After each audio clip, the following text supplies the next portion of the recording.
Terça-feira, onde tivemos a presença de diversas lideranças comunitárias, também políticas, um debate sobre 3 requerimentos que foram aprovados, entre eles a questão da Rio Grande Energia, e já também foi confirmada uma audiência pública aqui no Legislativo Caxiense, no dia 19 de agosto, a partir das 19 horas, para tratar da questão das contas de energia que tiveram aí um acréscimo considerável nos últimos dias. Toda essa cobertura da sessão você confere no nosso site, camaracaxias.rs.gov.br, também nas nossas redes sociais, @CâmaraCaxias.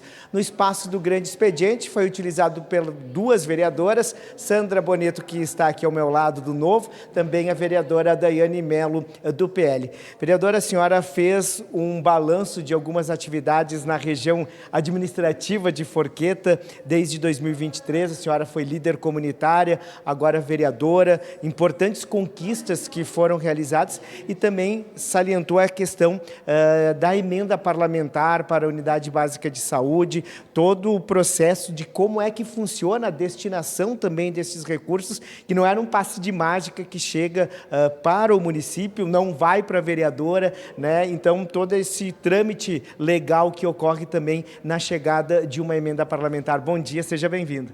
Bom dia, Fabinho. Bom dia a todos que nos acompanham pela TV Câmara. Sim, a gente fez um apanhado de 2023 até 2025. 2023 por quê? Porque quando eu fui eleita presidente da Associação de Moradores do bairro Forqueta, e agora, em 2025, eu fui reeleita novamente, né? Então, é desde lá, desde a história do Fala Caxias, que era quando o prefeito de Caxias passava nos bairros para coletar demandas, que a gente fez vistorias em todo o bairro para saber o que era necessário ser feito. Mas, claro que a gente não fazia só isso, só porque a Sandra virou a presidente de bairro. A gente sempre coletou essas demandas, porque antes disso, em 2019, eu fui assessora da vereadora Gladys. Então, a gente sabe muito bem o que o bairro precisa, o que a nossa comunidade precisa. Mas a gente precisa desmistificar algumas coisas, porque as pessoas acham que, quando uma emenda parlamentar é anunciada, logo entra nos cofres públicos. E não é bem assim.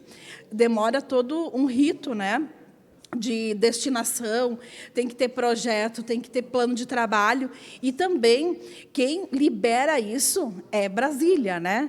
Então, provavelmente, esta da saúde, ela deverá entrar nos cofres públicos da prefeitura agosto, setembro, né? Conforme as liberações lá de Brasília. Vereadora, obrigado pela participação, um bom trabalho, uma boa semana. Muito obrigado, e o nosso gabinete continua à disposição da comunidade caxiense. Obrigado, vereadora Sandra Boneto.